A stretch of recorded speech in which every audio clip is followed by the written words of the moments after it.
All right, y'all, before we go too deep, we got to clear something up. Linux comes in different flavors, and two of the main ones are desktop and server. So when we talk about desktop Linux, think Ubuntu with a graphical interface, as well as apps like Firefox, LibreOffice, and all the things you would expect if you were using Windows or Mac OS.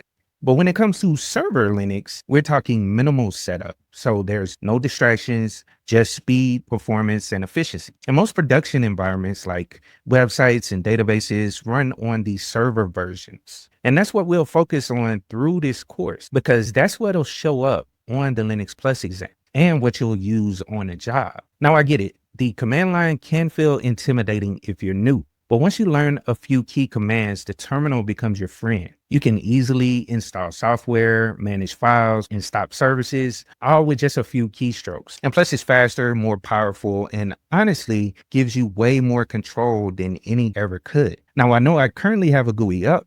This is Rocky Linux with a desktop environment on it, but you can get to the terminal no matter if you're using one of those GUI versions or a server version of Linux, which is why I showed you guys how to install the desktop version of Ubuntu as well as the server version in the last video. And I only brought this up so you guys can use this as training. You can have a desktop environment for your training. When you're managing servers or working in cloud environments, you might not even have a graphical interface. So it's not just nice to know the terminal, it's a necessity. Now, if you're on a desktop version of Linux, you can open up a new terminal using Control-Shift-T. And if you're on a server, you'll probably be connected through SSH. And we'll get into that a little bit later. But for now, just know the terminal is your command center. And trust me, once you get used to it, it's hard to go back. All right, so most Linux systems use a shell called bash by default. Bash stands for Born Again Shell, and it's where all the action happens. So from commands to scripting, navigating, you name it. And if you want to check what shell you're using, you can run echo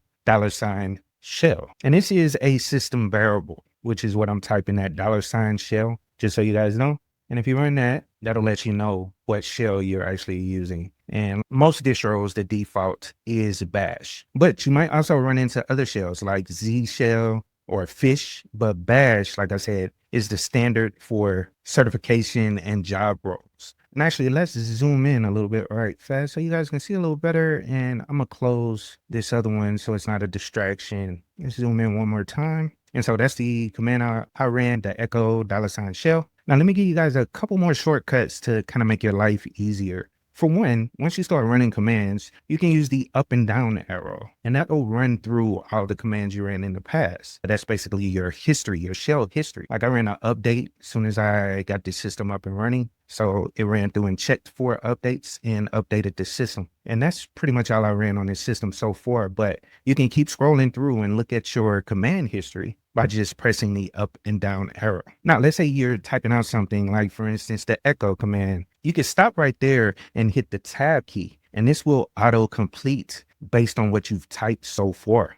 And if it can't figure out what command you're trying to type, it will list out commands that you may be trying to type. Like, for instance, I'm gonna back it off and just hit tab twice, and it'll show you everything that starts with an E. So you can look at all the commands that start with the letter E. But if it's only one command, after typing a certain amount of letters, it'll go down and finish it out for you by hitting that tab key. Now, let me show you guys another shortcut right fast. You can hit Control L, and this will clear the terminal for you. This works on the server and desktop environment the exact same. You hit Control key and hit the L key, and that will clear the screen. Now, it doesn't get rid of all your commands because you could actually scroll up and see what you typed before, but it basically just moves the terminal up to the top to clear any of the commands you typed previously. And then also another shortcut right fast I want to show you guys. If you open up top, and I know I haven't got to running applications from the terminal, but top is an utility that gives you systems information. So how much RAM you're using, how your CPUs are managing, what services are running, and all that stuff. So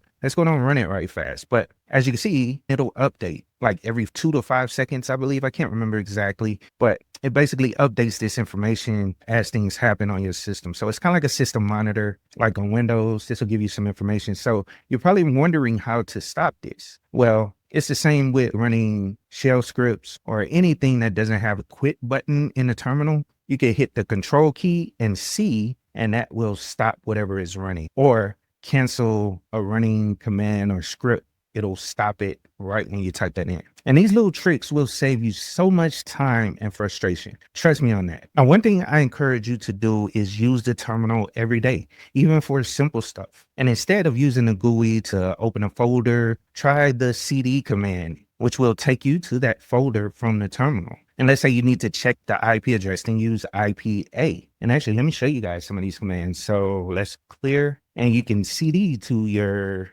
documents directory, for instance. Boom, that'll move you around to that directory, and you can ls that directory and see what's in it. And let's say you need to check what the IP address is right fast. You can type IP and then space A. This will give you the IP address of your system. So right now on this system, this is the IP address I have assigned to this system. And it's set up DHCP, so my DHCP server is giving out this IP address. But the more you use it, the more natural it becomes, because before you know it, you'll be flying through tasks that used to take, a couple minutes in the GUI to do. Now, this is a good time for you to open up your terminal and get comfortable. Try typing commands like ls and cd to get around. Let's say you want to get around to the root directory. I know you guys don't know that yet, but let's type ls there and see what's in there. Also use the clear command to clear the screen, and don't be afraid to mess up. That's how we learn. And if you ever get stuck, then use that tab key. So let's say you don't remember a certain command, then you can, just like with the echo, you can hit the tab key and that'll show you guys the options you have there. So now you know the difference between desktop and server Linux and why the terminal is such a critical skill.